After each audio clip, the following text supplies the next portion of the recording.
હવામાન વિભાગે આગાહી કરી છે, જે અંતર્ગત રાજ્યમાં ગાજવીજ તેમજ તેજ પવન સાથે સામાન્યથી હળવો વરસાદ પડી શકે છે। જો કે સમગ્ર કચ્છ, વાવ, થરાદ, બનાસકાંઠા, પાટણ, મહેસાણા, સાબરકાંઠા, મોરબી અને સુરેન્દ્રનગરમાં ભારે વરસાદનું યલો એલર્ટ યથાવત છે, જ્યારે અમદાવાદ અને ગાંધીનગરમાં વરસાદી ઝાપટા તેમજ દક્ષિણ ગુજરાતમાં છૂટોછવાયો વરસાદ રહેવાની શક્યતા છે। તો દરિયામાં કરંટ હોવાથી માછીમારોને દરિયો ન ખેડવા માટે કડક સૂચના પણ આપવામાં આવી છે।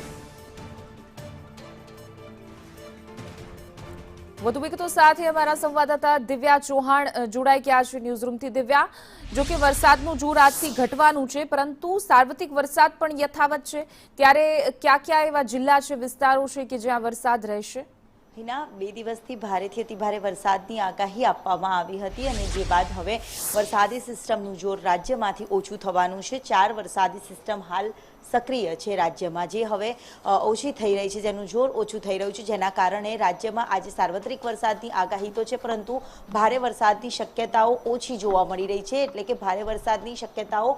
કચ્છ પંથકમાં અને ઉત્તર ગુજરાતના ભાગોમાં જોવા મળી રહી છે। હાલ વેલમાર્ક લો પ્રેશર, વરસાદી trough, western disturbance, upper air cyclonic circulation, જે આ 4 સિસ્ટમો જે આગળ વધી રહી છે, તેના કારણે સૌરાષ્ટ્રના કેટલાક ભાગો છે કે જેમાં રાજકોટ, મોરબી, દ્વારકા સહિતના જે વિસ્તારો છે, ત્યાં આજે સામાન્યથી મધ્યમ તો કેટલાક વિસ્તારમાં ધોધમાર વરસાદ પડી શકે તેવી સંભાવનાઓ છે, જ્યારે બીજી તરફ સમગ્ર કચ્છ પંથકમાં ભારેથી અતિભારે વરસાદ રહે તેવી સંભાવનાઓ વ્યક્ત કરવામાં આવી છે, કારણ કે વરસાદી સિસ્ટમ જે આગળ વધી, જે કચ્છ તરફથી આગળ વધવાની છે તેના કારણે। જ્યારે ઉત્તર ગુજરાતના ભાગોમાં પણ તે જ પ્રકારે વરસાદી માહોલ વચ્ચે કેટલાક જિલ્લાઓમાં ભારેથી અતિભારે વરસાદ રહે તેવી સંભાવનાઓ છે, જેમાં બનાસકાંઠા, સાબરકાંઠા સહિતના વિસ્તારોમાં આજે ભારે વરસાદ રહે તેવી સંભાવનાઓ છે તે વ્યક્ત કરવામાં આવી છે। સાથે જ જરૂરી એલર્ટ છે, જે વેધર બુલેટિન દ્વારા જે આગામી 3 કલાક માટેના હવામાન વિભાગ તરફથી આપવામાં આવી રહ્યા છે, પરંતુ હાલ જે તમામ જે 4 જેટલી સિસ્ટમો હતી, જે સમગ્ર કચ્છ પંથકમાં આજે જોવા મળી રહી છે, એટલે કે આજના દિવસે કચ્છના કેટલાક તમામ ભાગોમાં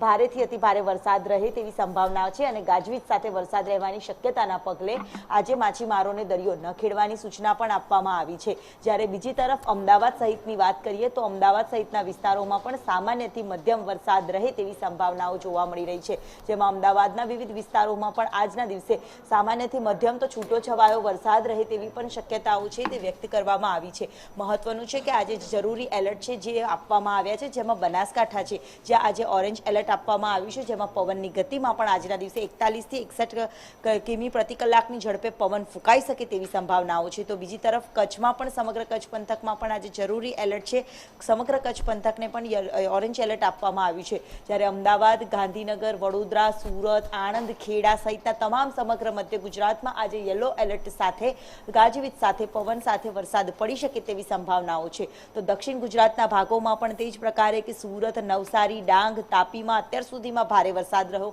ત્યારે આજે છૂટો છવાયા વરસાદ સાથે કેટલાક વિસ્તારમાં ભારે વરસાદ પડી શકે તેવી સંભાવનાઓ છે। તો સૌરાષ્ટ્રના ભાગોમાં પણ અમરેલી, ભાવનગર, ગીર સોમનાથ સહિતના વિસ્તારમાં સામાન્યથી મધ્યમ વરસાદ રહે તેવી સંભાવનાઓ જોવા મળી રહી છે, જ્યારે આવતીકાલથી કેટલાક જિલ્લાઓમાં ભારે વરસાદ રહી શકે તેવી સંભાવનાઓ છે, પરંતુ હાલ જે 4 જેટલી સિસ્ટમ હતી તે સમગ્ર કચ્છ પંથકમાં સક્રિય થઈ રહી છે અને તેના જ કારણે આજે ભારેથી અતિભારે વરસાદ રહે તેવી પણ સંભાવનાઓ વ્યક્ત કરવામાં આવી છે અને ઓરેન્જ એલર્ટ સમગ્ર કચ્છ પંથકને આપવામાં આવ્યું છે। મહત્વનું છે કે અત્યાર સુધીમાં જે વરસાદી ઘટ હતી તે વરસાદી ઘટ ગુજરાતમાં સંપૂર્ણપણે પૂર્ણ થઈ છે અને હવે 100% જેટલો વરસાદ વધુ પડ્યો છે। જી બિલકુલ દિવ્યા, સમગ્ર માહિતી બદલ આભાર।